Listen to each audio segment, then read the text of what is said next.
lo and behold, what was it? 1984 was that the war to settle the score? It was Piper Hogan, and it was on MTV. It was an MTV broadcast, and that's with Cyndi Lauper and Albano and the Piper angle with Hogan and everything. And so it's like, okay, well, here's this wrestling nonsense that I've been ignoring my entire childhood, but now it's on MTV. Well, I got to check this out. And so I want to say that was like, what was that, early 85 or late 84? It had to be around that time because Mania was the first WrestleMania would have been the end of March. So it was at least, I want to say it might have been the very beginning of 85, or at the very least it was December of 84. But you're right, man. Because it was all building up to Piper and Orton and Hogan and Mr. T at Mania 1. Yes. So when I saw that, I was like, whoa, okay, this is awesome. And so I started watching WWF, so I could see the Hulk Hogan. And so, Hogan, Piper, Morocco, Snuka was still kind of in there at that point. And I was just really into that stuff. And then, but the kids in my school started talking about Ric Flair and Dusty Rhodes and Jimmy Valiant. And I was like, oh, well, this is the other wrestling. This is that wrestling I've been ignoring all this time. Let me check this out. And it was right about the time of Starrcade 85. And that's when I finally got hip to Crockett, and my relationship with WWF went straight down the fucking toilet. As soon as I really, and if you recall, I mean, and looking back now, I know that Dusty took over as Booker for Crockett in '84. And '84 was kind of not a great year, but like '85 and Crockett with Dusty as the booker, that's when it really started to heat up. And so I got my focus on Crockett, like I said, at the end of '85, and so I was able, and the lightning bolt years for Crockett were '86, '87, early '88, and it starts to trail off, in '88. But I was so lucky because not only was I on the North Carolina line, but Danville, Virginia, 45 minutes north of the mecca of Crockett wrestling, Greensboro, North Carolina, the Greensboro Coliseum. Yes, indeed. And so by summer of '86, and this is funny because at my house we started referring to, okay, well, WWF, that's that fake wrestling, but NWA, Jim Crockett, that's that real wrestling. Yes. And 1986, the Great American Bash Tour, coming to Greensboro, and I finally talked my dad into like, can we please go to the Great American Bash? It's going to be amazing. And we went. That was my first show, July 26, 1986, Greensboro, North Carolina, sold out crowd.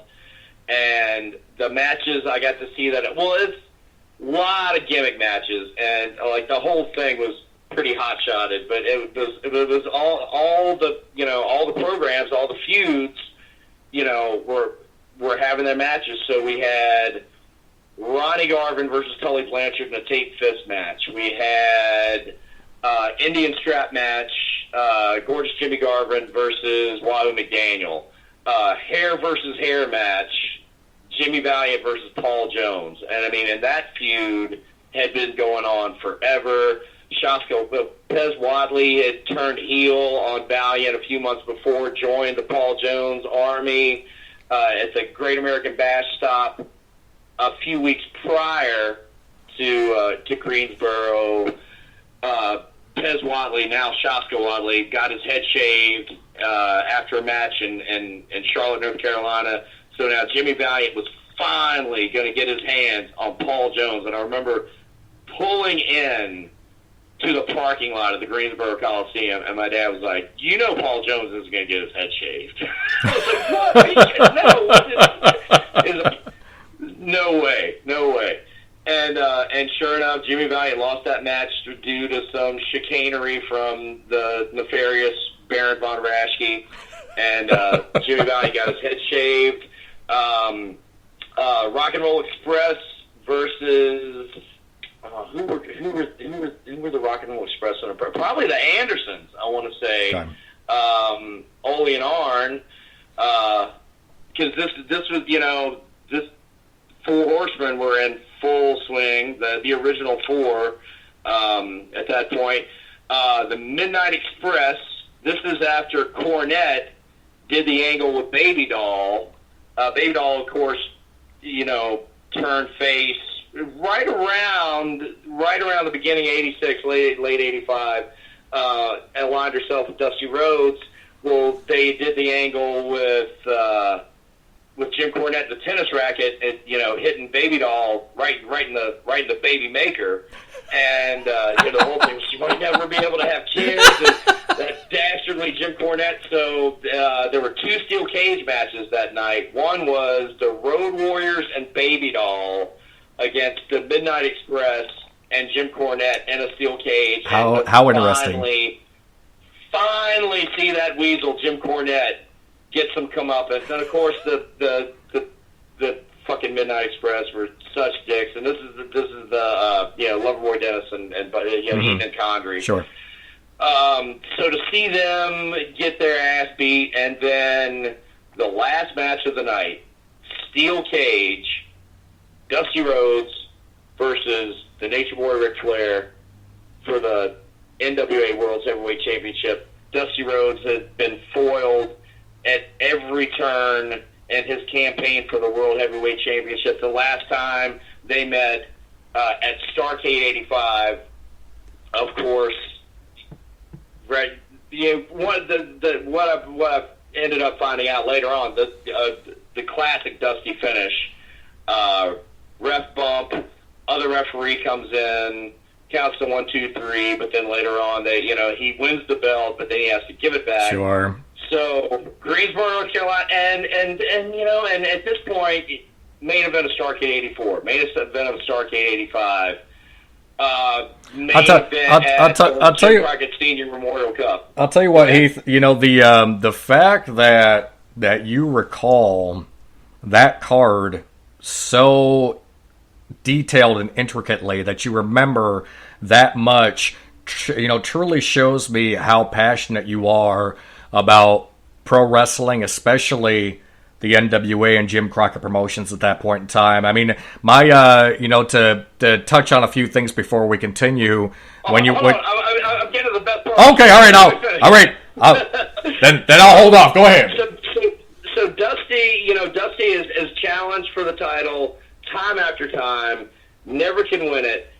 We're sitting in the nosebleed seats of the Jim Crockett, at the Greensboro Coliseum, and there had been this great I was there with my dad. There had been this other father-son duo that was sitting next to us. We had such a great time hanging out with them, and the Dusty Flair match gets ready to get started, and the dad is like, "Okay, we're leaving." It's like, "You're leaving? This is the main event." He's like, "Dusty ain't gonna win it. He never wins it, you know."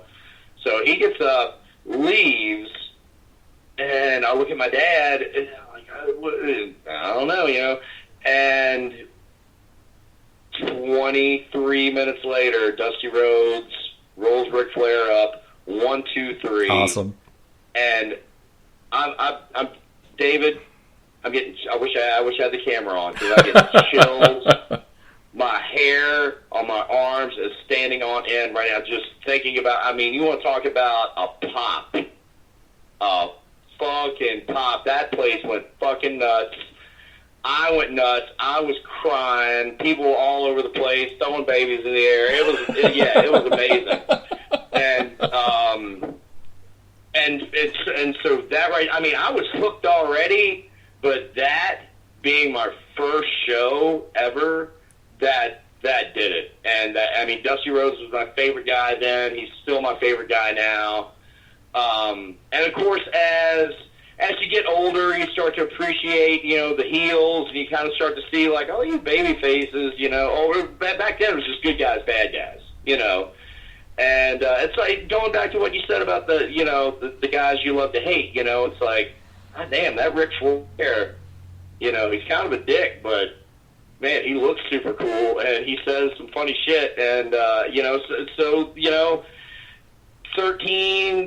13 years old, firmly with the baby faces, 14, 15, it's like, oh, okay, and that's when I started to like, Ric Flair, honestly, Ric Flair, and also the Midnight Express to an extent. Sure. But anyway, yeah. So that was the story of how I first got into wrestling, my first show, and it's something that has stayed with me. I definitely got out of it a couple of years later, and then periodically in my life I've come back to it. But I have to say that right now I've been following it closely for more consecutive years probably than I ever have in my lifetime. Okay. And, yeah. Right on. I mean, it's, talking... a lot. I'm sorry. No, brother, you're good. You're good, man. I love the passion, man. I love the passion because that, I feel, in many ways, that what you just talked about, how passionately you just described that whole...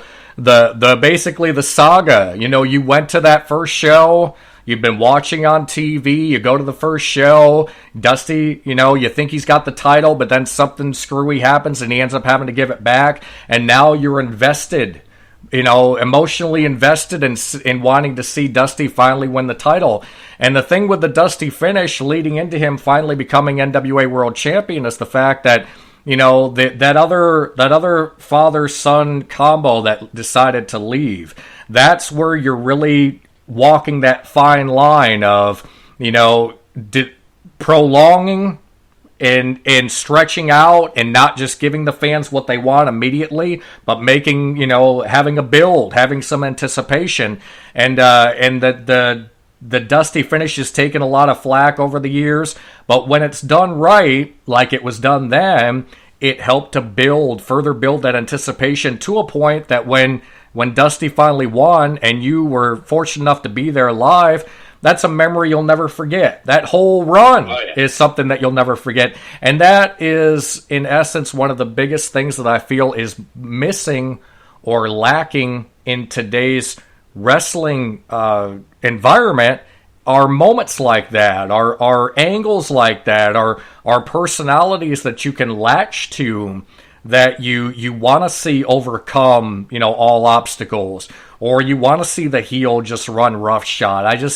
There's a huge disconnect there in regards to the stars of yesteryear and the stars of today, and a big part of that is, the scripted promos and the staleness in the performers. And, I know that the guys and gals of today are in much better physical condition, that hardcore lifestyle that a lot of the guys and gals lived back in the day. There's, in a lot of ways it's good that not many people are living that lifestyle anymore. But at the same time, though, personality has suffered in the wrestling business. Characters have suffered in the wrestling business. Well, if you want to talk about the modern wrestling, the modern product per se, it's everything's going to change, everything's going to evolve, but there are still, there's reasons why Shakespeare is still classic, and it's just basic storytelling tropes that have become distorted over the years. Now, case in point, now you're talking about the Dusty finish. Now, the Dusty finish, yes, used correctly and sparingly, is tremendously effective. But any sort of angle, swerve, screw job, what have you, if done repetitively and done illogically, is not going to have the effect and that it's desired. The undesired effect,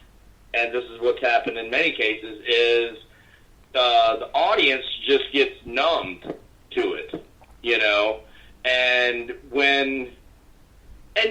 I've often made this comparison. So take WWE for example. So, the byline with WWE is like, well, it's not a